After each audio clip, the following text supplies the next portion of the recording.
Recently, I've been translating this Korean book for my email list, and it's a book by my Buddhist teacher, the Venerable Bumyun Sunim. And the book is basically the English title for it is Peace of the Mind and Socialization of Compassion. And in this book, we generally talk about where we are in terms of a civilization as mankind, and what risks are we facing, and what are our options to overcome those risks. And in this book, there's a very interesting, you know, thing that I learned, and it's pretty obvious once you think about it, but it's kind of cool to see it pointed out. It's that our generation is the first generation of humankind dealing with the effects of pollution. And the Bible doesn't talk about pollution, what to do with environmental pollution. The Buddhist sutras don't talk about environmental pollution. So that's the Quran. So basically, the reason behind that is our ancestors never had to deal with mass level pollution before. So the background context of this is that we always had the desire to consume. We were always, in the primitive days, we never quite could eat to the degree we wanted to. We never quite could have anything to the point we wanted to. We always needed to work for a finite amount of food, finite amount of resources. So because production was always capped by our finite ability to harvest and produce, resources, on the other hand, seemed so abundant to the point where it almost feels infinite. So, in this world where resources are infinite, we are effectively limited by our capacity to produce and harvest. But along with technological advancements, we are able to have enough technology to come to a state of mass production. But with mass production now, we have a surplus of things, so consumption matches. Now we are at an era of mass consumption because the production can match. If it ended here and everybody was happy because now we actually have the ability to consume as much as we want, we have a side effect of waste. Mass consumption leads to mass waste. Every time you order something from online shop, there's plastic packaging and emissions from the cars and airplanes required to transport the goods to your location, right? So we have an unprecedented amount of waste, which is leading to environment pollution. And so because of these pollutions, we have health problems, and we have disproportionately affecting environmental problems like water scarcity, food scarcity, because of these after effects of mass waste. And now we are the generation that comes after us is getting to experience the world from an already saturated, polluted state. And so, where do we go from here? What do we go off to develop more technology to curb the effects of pollution? So the book argues that maybe in the future, newborn kids will have to be protected by a suit because the environment has turned so hazardous for them. But, the human mind adapts to anything, so the kids will probably think that's normal and they wouldn't have a problem with it. But from our perspective, it looks a little bit grim. So the book, being a Buddhist book, is proposing that, what if we could individually cultivate our inner happiness so that we don't have to participate in this mass consumption, which will put a curb to the mass production. And in turn, it'll solve mass waste from the source. It'll solve it at the root level. So that was one level of argument that I've seen in this book. And now, over the weekend, I got an email from a professor in UC San Diego, from Professor Raphael Cuomo in the medical university, and he found my YouTube channel and wanted me to talk about his book. And so I was skeptical because why would a esteemed scholar find me through my YouTube channel, which isn't really that much, and just ask me to talk about his book. So I reached out to him, found his email on the UC San Diego website, and then just emailed him, "Hey, I got an email from your email address, and I'm wondering if it's a spoof or if it's actually you." And it turns out to be actually him. And so I got the book yesterday and then read it. The book is called Crave: The Hidden Biology of Addiction and Cancer, and I'll link the book in the descriptions below. But this book is actually a very comprehensive view around the phenomenon of craving. So our society has cultivated in multiple different ways a system, a holistic system. It sounds weird to have a holistic system around something bad, but it's effectively what it is. There's a holistic system that's designed to cultivate cravings in people. And every corner of society, you are able to satisfy that craving in a near instant manner. And because of that, the cravings start anticipating the relief. And so in the Buddhist, traditionally, when I talk to you about the paradigm of desire and happiness and unhappiness, we at least have a few days worth of happiness when we attain our goal, right? But then I argue that, but this becomes the new norm, and then we get used to it, and then so we start yearning for the next thing. But now cravings amplify that effect to the micro level, right? So now there is not even a 5-day kind of a period where you're happy about things. You're conditioned now to just immediate gratification and then immediate craving for the next hit. So the book argues this happens in the food sector because of processed sugar and foods that make it basically, they're very nutrient poor but at the same time very satisfying. Another thing is work and labor relationships.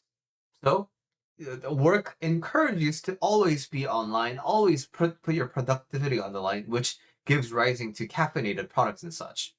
And um, social media platforms that continuously give you pings and notifications and gratifications with intermittent reward systems and things like that.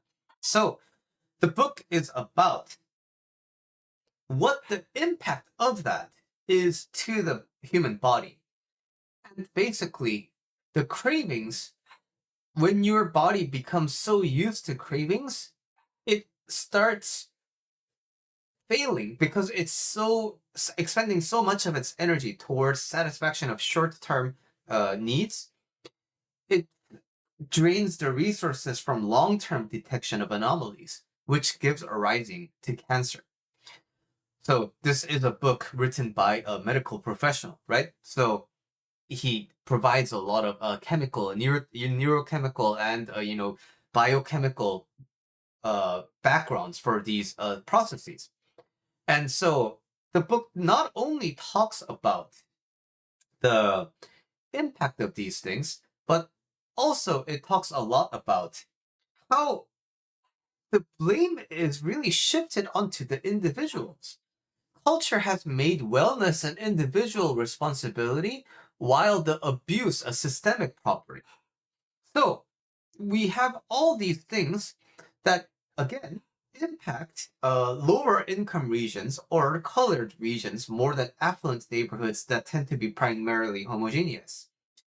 So this happens to food. There's policies around eat healthier, but then what do you do when there's no grocery store in sight? And this is what's called the food desert, right? So there needs to be systemic changes, and because there's no regulations around how much sugar or how much advertising that kids are supposed to be able to watch at a certain age. And the cigarette companies and the alcohol companies, they all lobby to make the packagings more attractive and such. So the the problem is pushed onto the individual at a systemic level, but the solution needs to be cultivated at the individual level. And somehow, if you're not cultivating it at the individual level, then you're not doing your job right as a human being. That's the dialogue That's the culture that we are in, and the book points out the sort of ridiculousness of this situation. And as a Buddhist who frequently talks about these points, I think it's a great, this book is a really great complementary book to all the things that I discuss in this YouTube channel. So the important thing to keep in mind when it comes to, reading this book as a complementary resource to the things that I talk about in this channel, and also to tie in with this book, it's very important that you know the survival skills of when your mind has gone completely haywire. When your mind is so cooked and it seems so fried up from all the dopamine and you feel like you can't there's no hope for me. Crave, the book, talks about, although it seems really bleak and almost impossible, cravings. If we look at cravings as a symptom, it's a phenomenon that is trying to communicate to you, hey, there's a systemic thing going on that you're in basically a situation where you're not getting the adequate amount of support. Like your body is not supposed to be feeling like this. And your body can recover on its own, but it requires a change in karma, my terms, right? So since your body can do that, your mind can also do that. But for your mind to do it, of course, it will need a little bit of training. It'll need a little bit of skill development. But the nice thing is, the mind and body are very connected. So when you advance your body to, seed with the cravings, you give your body the adequate support it wants. Then you can easily have a better time with the mind and vice versa. And the important thing to keep in mind is, again, the it's easy to argue these things in the book. And also, when you read this book, it's easy to think that, hey, you know what? I think these systemic changes make sense.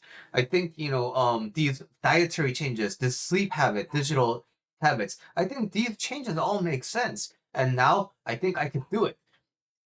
But when you really put it to the practice, right, it's gonna be really hard. And effectively, all of my coaching clients are dealing with that exact problem. I want to change my life, but it's so fucking hard. And as a Buddhist, it's important for me to advocate the fact that it's hard, right? But we need to really ask ourselves, why is it hard? It's hard because underneath, right? Underneath our intent to change our lives, the ideas that are proposed in this book about regulating sugar level, about having some more time in the day to walk around, how you're not supposed to eat with a screen on, being more mindful about things, and not having a drink and having boundaries at work. These are good, but they don't feel as good as smoking. They don't feel as good as getting high. They don't feel as good as having that validation from other people. They don't feel as good as me having 1,000 followers join me in a new day, right? So it's hard when you're not entirely convinced that the alternative is actually killing you. And this is not an over exaggeration. It's literally killing you. So what you have to understand is the things that you are going to do to improve your life, yeah, it feels hard. But the right perspective is it's what's giving you life. Because the alternative is very much like heroin or gambling. It feels fucking amazing, but it's eating you up from the inside.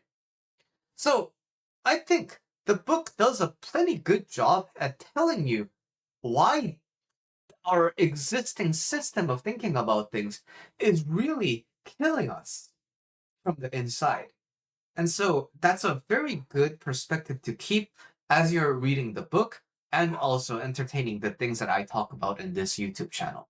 So, and this will not be the last time I talk about this book. There's a lot of excellent talking points in the book, so I'll be talking about it more in the upcoming video. But in the meanwhile, it's not a long read. I finished it all in one day. And but the book has a lot of valuable information that you can take to your day to day. So please check out Dr. Raphael Cuomo's book. The title was Crave, The Hidden Biology of Addiction and Cancer. You'll find the link to it in the description below.